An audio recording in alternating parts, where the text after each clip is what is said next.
So let's just take a minute or two to settle. And I invite you to sit comfortably and we will breathe. So we'll breathe together.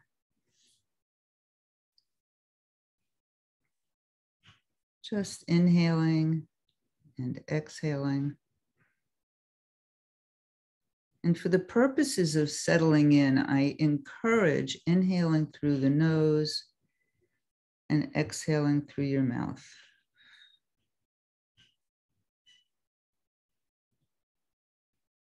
And really allowing yourself to really feel supported where you are. And just getting here and being here. And letting go of all the busyness from earlier this morning.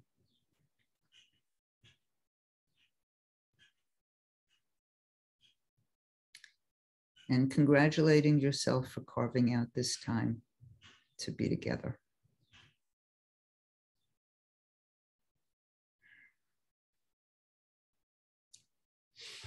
So today we're going to be talking about Parsha Naso. And this is the Parsha that contains the priestly blessing. And that's the part of the Parsha that I'm going to be focusing on. What I'm going to do is start us off by reading 5 verses from chapter 6. So this is the 2 verses that precede the priestly blessing, and then a verse that follows it. God dictates the blessing to Moses, who is instructed to teach it. Oh, I'm sorry, I'm not reading it yet. I apologize. And I'm reading the interpretation from the Torah, a Woman's Commentary. Yud-He Vav-He spoke to Moses, "Speak to Aaron and his sons. Thus shall you bless the people of Israel.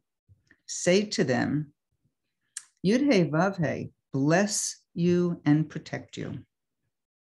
Yud-He Vav-He, deal kindly and graciously with you.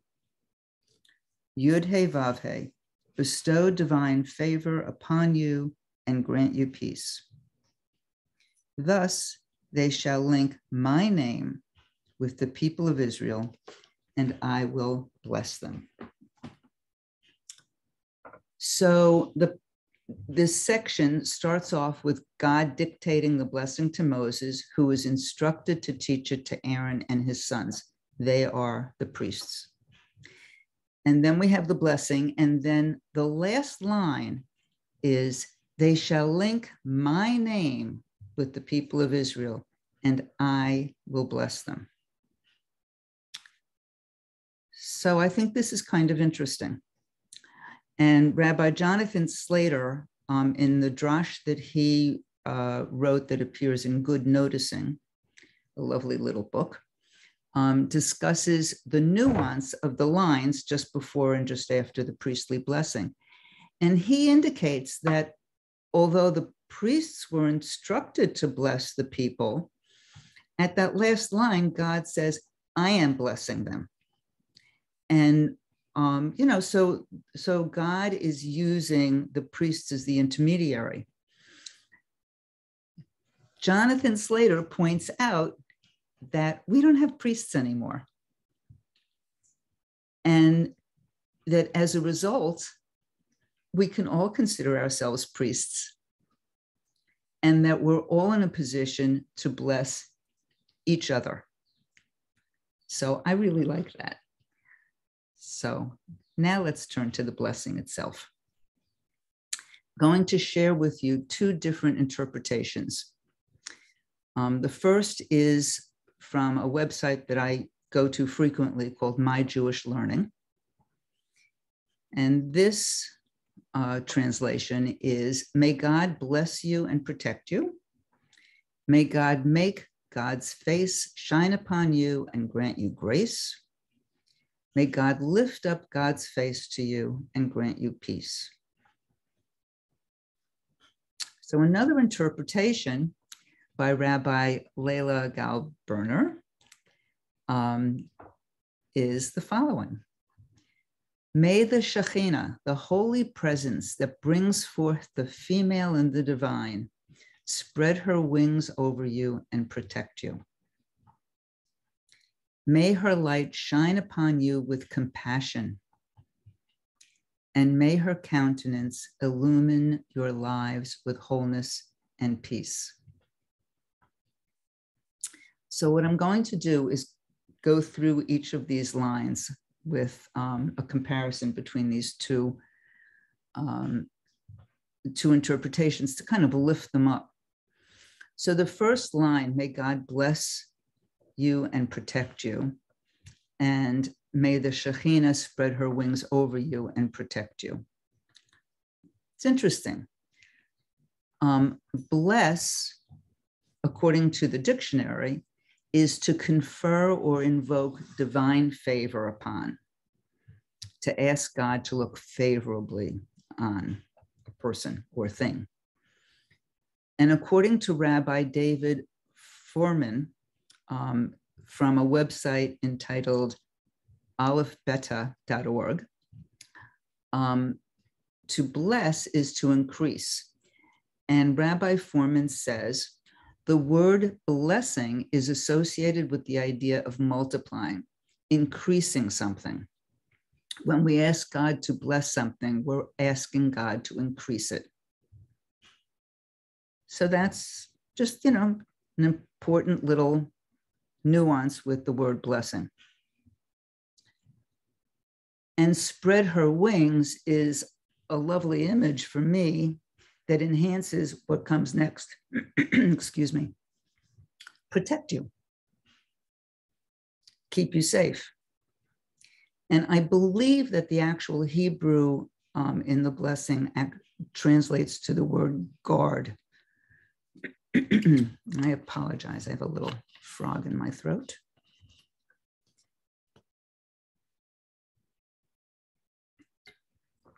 The second line, may God make God's face shine upon you and grant you grace, and may her light shine upon you with compassion.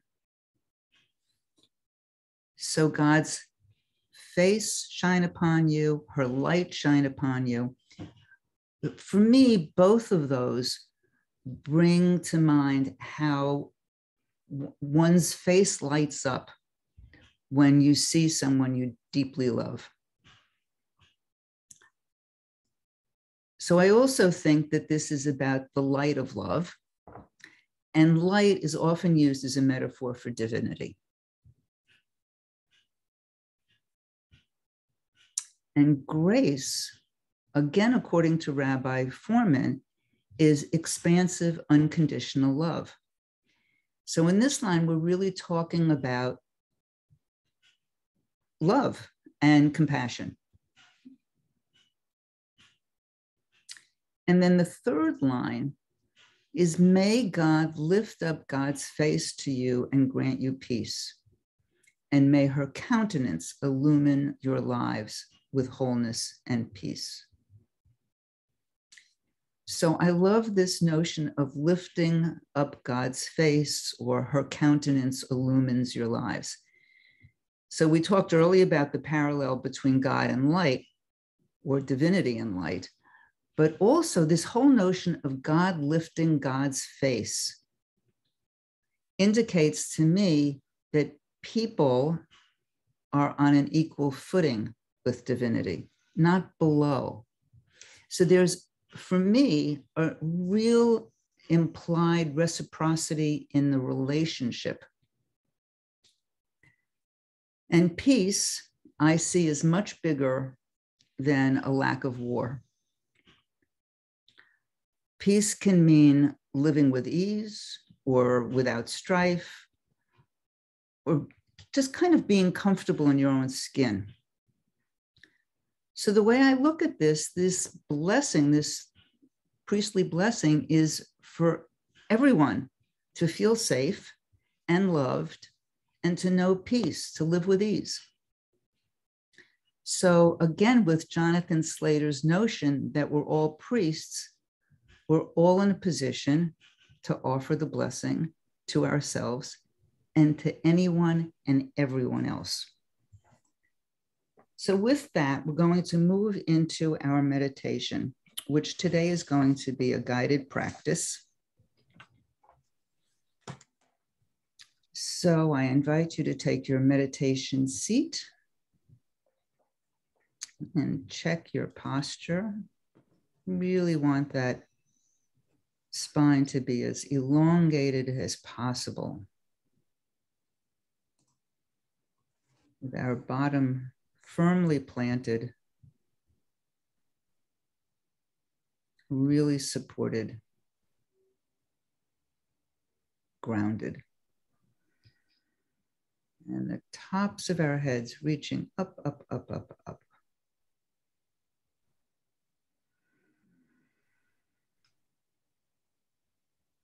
And take a few breaths.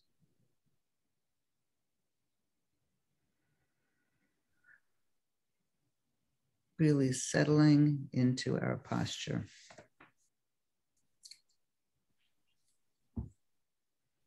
And I'm going to read yet another interpretation of the priestly blessing. And I'm going to read it a few times so that you can really hear it well. May the infinite bless you and protect you. May the infinite's presence shine upon you with grace. May the infinite lift you up and place upon you peace.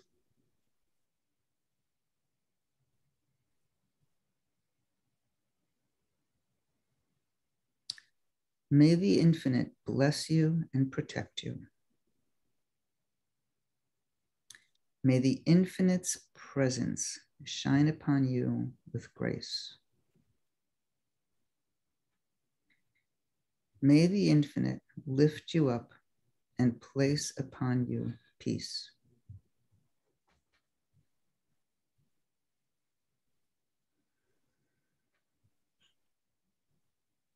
May the infinite bless you and protect you. May the infinite's presence shine upon you with grace. May the infinite lift you up and place upon you peace.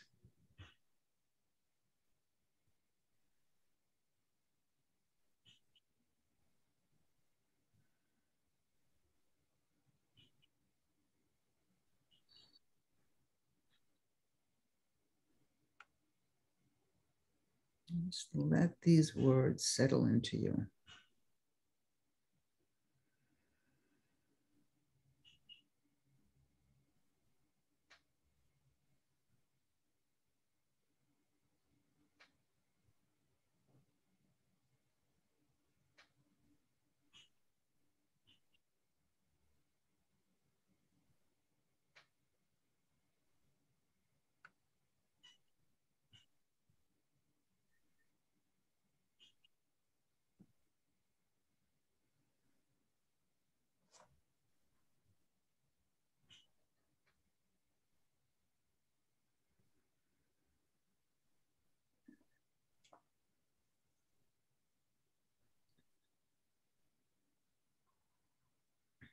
And now we're going to continue with a blessing practice. And I invite you to say the words that I'll be sharing to yourself. I am blessed and protected. Grace and peace shine upon and through me.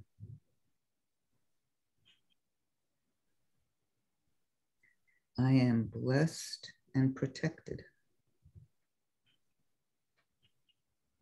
Grace and peace shine upon and through me.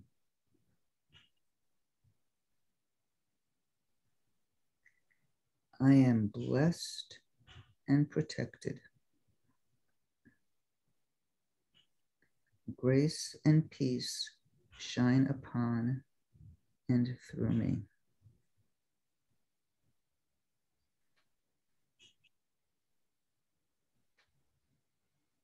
So I invite you to continue repeating these two phrases to yourself. And whenever your mind wanders, you just come back to these phrases. I am blessed and protected. Grace and peace shine upon and through me.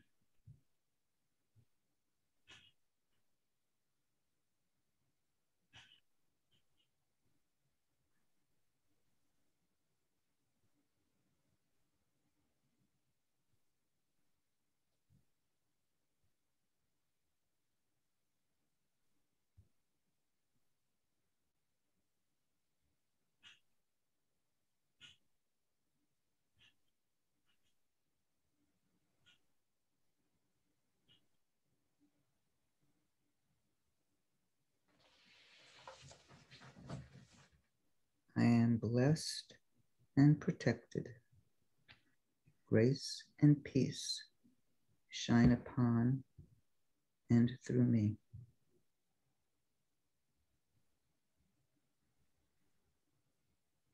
So, in addition to blessing ourselves, we want to bring these blessings to others. So, I invite you to bring to mind people you care about.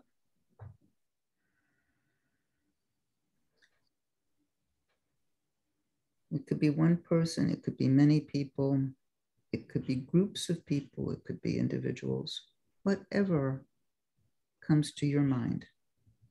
So, in your mind's eye, picture these people and repeat after me if you're so inclined. You are blessed and protected. Grace and peace shine upon and through you.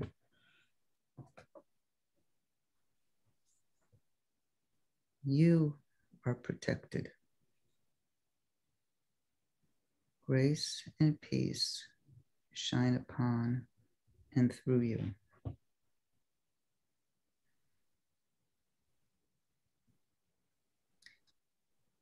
You are protected. Grace and peace shine upon and through you. You are blessed and protected. Grace and peace shine upon and through you.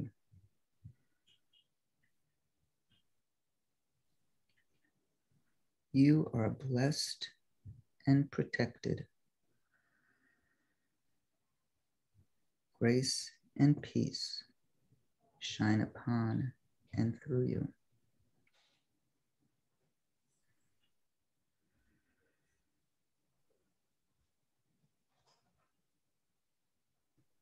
You are blessed and protected.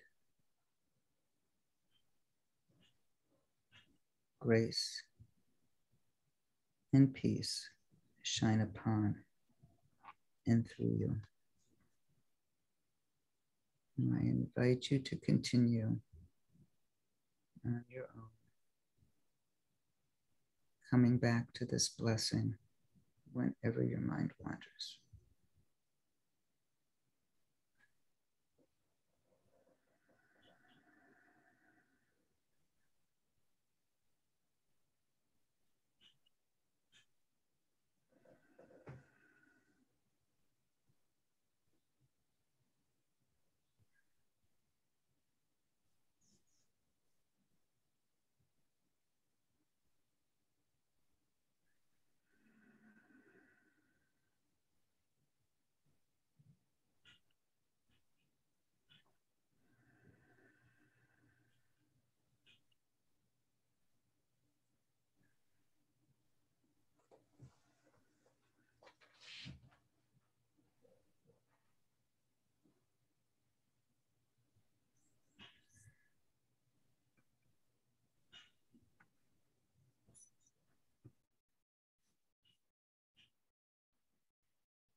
I invite you to begin to deepen your breath. And as you do so, I'm going to repeat this blessing one more time. May the infinite bless you and protect you.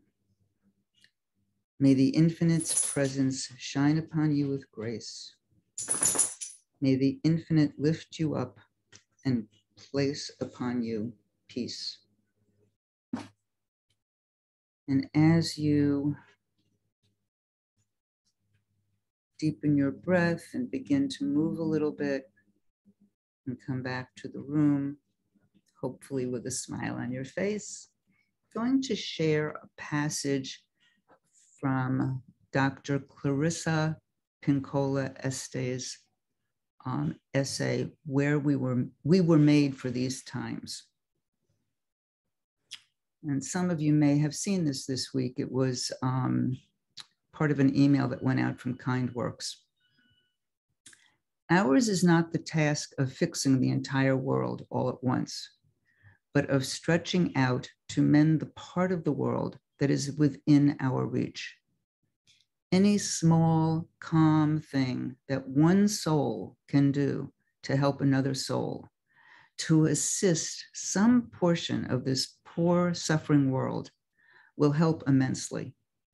It is not given to us to know which acts or by whom will cause the critical mass to tip toward an enduring good. What is needed for dramatic change is an accumulation of acts, adding to, adding more, continuing. We know that it does not take everyone on earth to bring justice and peace, but only a small, determined group who will not give up during the first, second, or 100th gale.